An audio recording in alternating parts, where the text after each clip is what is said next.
संगवारी हो, राम राम, जय जोहार, जय छत्तीसगढ़। मोर नाम शेखर है। मैं नॉलेज हब कोचिंग संचालित करता हूँ रायगढ़ छत्तीसगढ़ में, आपके अपन प्रदेश छत्तीसगढ़ में। संगवारी हो, आज 5 जनवरी है। आज के समाचार आप मन के सम्मुख लेकर के हाजिर हूँ। मजेदार बात है कि जोन दिन समाचार के अतिरेक रथे, बहुते कन समाचार रथे, वो दिन समाचार निकाले में उतना टेंशन नहीं होए जितना समाचार ला खोज खोज के निकाले में होते। काबर की मोर तो आप संग वादा है कि हर छोटे बड़े समाचार ला आप मन तक पहुंचा हाँ, तो जो दिन समाचार नहीं मिल पाए वो दिन खुदल खुदल के निकालना पड़ते। और मजेदार बात तो ये कि वो खुदल के निकाले में कई ठी ऐसे समाचार निकल के आ जाते हैं जेकर बारे में हमन सोचे नहीं रहन। आज उसने कुछ समाचार मिले हैं संगवारी हो, जेकर आप उम्मीद नहीं कर रहे हो और आप समाचार पत्र पढ़े भी हो तो ओला मिस कर दे हो। मैं आपके कोई समाचार मिस नहीं होने दो, लेकिन मोर बस एक ही विनती है, वो लाइक के बटन ला जम के दबाए करिए संगवारी हो। काबर के वही तो मोर बैटरी चार्जर है। मोर बैटरी चार्ज होत रही तब भाई आपके काम जो है वो चलत रही, आपकी पढ़ाई अनवरत रूप ले जारी रही और आप सफल होए ले फिर कोई नहीं रोक सके। तो अब मोर बात ला रख दारे तो हिंदी में आत हूँ और समाचार ला शुरू करत हूँ। पहला समाचार धर्मपुरा गांव से है। धर्मपुरा गांव कवर्धा में है और छत्तीसगढ़ में ऐसा बहुत कम होता है कि कोई सांप्रदायिक विवाद जन्म ले। कवर्धा में ऐसा ही हुआ। छत्तीसगढ़ का यह क्षेत्र, यह गांव सांप्रदायिक विवाद की चपेट में आ गया है। सतनाम पंथ के एक धार्मिक स्थल पर किसी एक समुदाय के द्वारा आगजनी की घटना हुई है। बहरहाल इसको लेकर वन मंत्री मोहम्मद अकबर से चर्चा की जा रही है और बीच का रास्ता निकालने का प्रयास किया जा रहा है, जो दोषी उन पर कार्यवाही करने की मांग करते हुए। तो अब देखते हैं कि इसमें क्या नतीजा निकलता है। बस उम्मीद ये करते हैं फिंगर क्रॉस करके कि किसी भी प्रकार की अप्रिय घटना ना घटे। छत्तीसगढ़ अंचल का ये इतिहास नहीं रहा है। अगर हम कहें तो इससे पहले मुझे 2 ही घटना याद आती है। एक दुर्ग में सांप्रदायिक विवाद की घटना जिससे माहौल काफी खराब हुआ था, और एक बहुत पहले की भारत के इतिहास को जब हम पढ़ते हैं, छत्तीसगढ़ के इतिहास को पढ़ते हैं, तो घटनाक्रम जहां धमतरी में दंगे की घटना हो गई थी। मस्जिद के सामने बाजा बजाए जाने के विवाद को लेकर दंगे की घटना हो गई थी, जिसे शांत कराया था पंडित सुंदरलाल शर्मा जी ने। ये प्रश्न पीएससी पूछ चुका है, थोड़ा सा ध्यान रखेंगे इस टॉपिक पर। अब बात करेंगे हम अगली न्यूज पर। धान का गणित जो अभी उलझ गया है, मैं वो समझाने का प्रयास कर रहा हूं। बहुत ध्यान देकर समझिएगा, आपके अपने राज्य के लिए बहुत जरूरी समाचार है। सबसे पहली बात तो हम ये जानते हैं कि छत्तीसगढ़ राज्य इस साल 90 लाख मीट्रिक टन या 90 लाख टन धान खरीदने का लक्ष्य निर्धारित किया था। ऐसा उसने इसलिए किया क्योंकि भारत सरकार ने यह वादा किया था कि वह 60 लाख टन चावल खरीदेगा। किससे? छत्तीसगढ़ राज्य से। लेकिन दिक्कत यह आई कि छत्तीसगढ़ राज्य जो धान के समर्थन मूल्य के अतिरिक्त बोनस की राशि दे रहा है, जिसे केंद्र बोनस समझता है और राज्य कहती है कि हम एक योजना के तहत इसे दे रहे हैं, जिसको राजीव गांधी किसान न्याय योजना कहा जाता है। तो दिक्कत वहीं पर आई। 1865 रुपए धान का समर्थन मूल्य केंद्र ने निर्धारित किया है, जिस पर लगभग 635 रुपए राज्य सरकार अतिरिक्त दे रही है और 2500 रुपए में धान खरीद रही है। अब यही विवाद का विषय बना। यह विवाद का विषय इसलिए बना क्योंकि केंद्र सरकार कहती है कि अंतर्राष्ट्रीय समझौतों के अनुसार समर्थन मूल्य से अधिक पर धान की खरीदी नहीं होगी। कोई भी राज्य बोनस नहीं दे सकेगा, और अगर कोई राज्य ऐसा करता है तो हम उसके धान की उठावली नहीं करेंगे, यानी हम उनका धान नहीं उठाएंगे। इन तमाम विवादों के बीच छत्तीसगढ़ में धान की खरीदी प्रभावित हुई और मुख्यमंत्री ने केंद्र सरकार को पत्र लिखा, जिसके जवाब में केंद्र सरकार ने वर्तमान में 24 लाख टन चावल एफसीआई गोदाम में जमा करने की मंजूरी दे दी, जो कि उनके मूल मांग से कम है। अब थोड़ा आगे समझते हैं, वापस से गणित में आते हैं। मैंने कहा 90 लाख टन धान की खरीदी होगी, जिससे 60 लाख टन चावल बनेगा। इसमें से 24 लाख टन चावल तो एफसीआई के गोदामों में चला जाएगा, यानी केंद्र सरकार के पास। 24 लाख टन चावल पीडीएस सिस्टम के लिए रिजर्व कर दिया जाता है, यानी वो जो राशन कार्ड के माध्यम से हमारे भाई बंधु प्राप्त करते हैं, आप हम प्राप्त करते हैं। ये हो गए 48 लाख टन। बाकी के 12 लाख टन का क्या होगा? ये एक ऐसा सवाल है जिसका जवाब ना तो केंद्र सरकार दे रही है ना राज्य सरकार दे रही है। राज्य सरकार ने अगेन केंद्र सरकार से अनुमति मांगी थी कि इस अतिरिक्त बचे हुए चावल 12 लाख टन को हमें एथेनॉल बनाने की अनुमति दे दी जाए।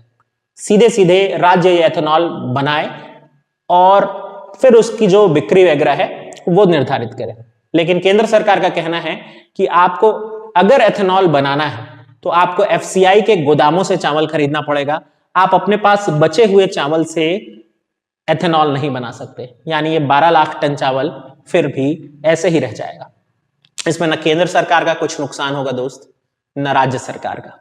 नुकसान हमारे किसानों का होगा, उनकी उपज का होगा, जो कि शायद सड़ने के लिए छोड़ दी जाए। खैर, तो ये था ये गणित। उम्मीद करता हूं आप समझ चुके होंगे। अब आगे आते हैं अगली न्यूज पर। टीबी रोगियों का खोज अभियान। छत्तीसगढ़ राज्य सरकार टीबी यानी कि ट्यूबरकुलोसिस या क्षय रोग समाप्ति का लक्ष्य निर्धारित की है 2023 तक। 2023 तक ट्यूबरकुलोसिस छत्तीसगढ़ से समाप्त कर दिया जाना है। इसके लिए टीबी के पुराने रोगियों और नए लक्षण वाले व्यक्तियों की तलाश की जा रही है। इसके लिए door to door sample collection का काम शुरू हो रहा है, जिसकी शुरुआत राजनांदगांव से हो रही है। 15 जनवरी से लगातार यह अभियान चलेगा। वैसे मैं आपको बता दूं, क्षय रोग या टीबी भारत में मृत्यु में दूसरा सबसे बड़ा कारण बनने वाला रोग है।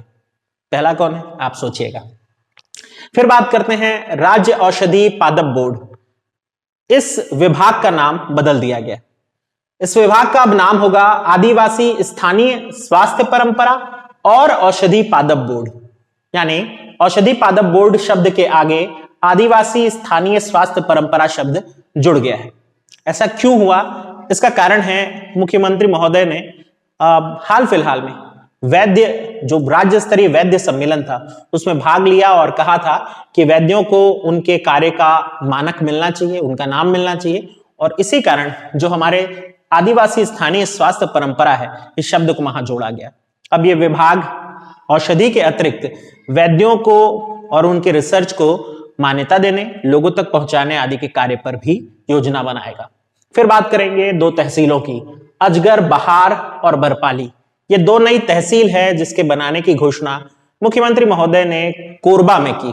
कोरबा प्रवास पर मुख्यमंत्री महोदय पहुंचे हुए थे, जहां से वो जांजगीर आज पहुंच गए हैं। और कोरबा में उन्होंने अनाउंस किया 2 नई तहसीलों का नाम, अजगर बहार और बरपाली। ये दोनों उप तहसील थी, अब तहसील बन जाएगी। अब इस दोनों जगह के तहसील बनने के बाद राज्य में तहसीलों की संख्या 181 हो जाएगी। हाल ही में रायगढ़ में छाल और सरिया को तहसील बनाने के बाद तहसीलों की संख्या 179 हुई थी और छाल और सरिया नए साल में बनने वाली 2 सबसे पहली तहसील थी। अब हमारे पास 2 और तहसीलों के नाम है। इसके अलावा कोरबा से ही और समाचार है। इंदिरा स्टेडियम परिसर, प्रियदर्शी इंदिरा स्टेडियम परिसर कोरबा, यहां खेल अकादमी को मंजूरी मिल गई है। मुख्यमंत्री स्वयं और कोरबा की सांसद ज्योत्सना महंत की मांग पर भारत सरकार के द्वारा यह मंजूरी मिली और उसके बाद खेल अकादमी अब यहां प्रारंभ की जाएगी। फिर अगली न्यूज भी कोरबा से है। स्वर्गीय बिसाहू दास महंत, ये वो नाम है जिसके नाम पर अब कोरबा के मेडिकल कॉलेज का नाम जाना जाएगा। तो कोरबा में निर्मित मेडिकल कॉलेज का नाम होगा स्वर्गीय बिसाहू दास महंत मेडिकल कॉलेज कोरबा।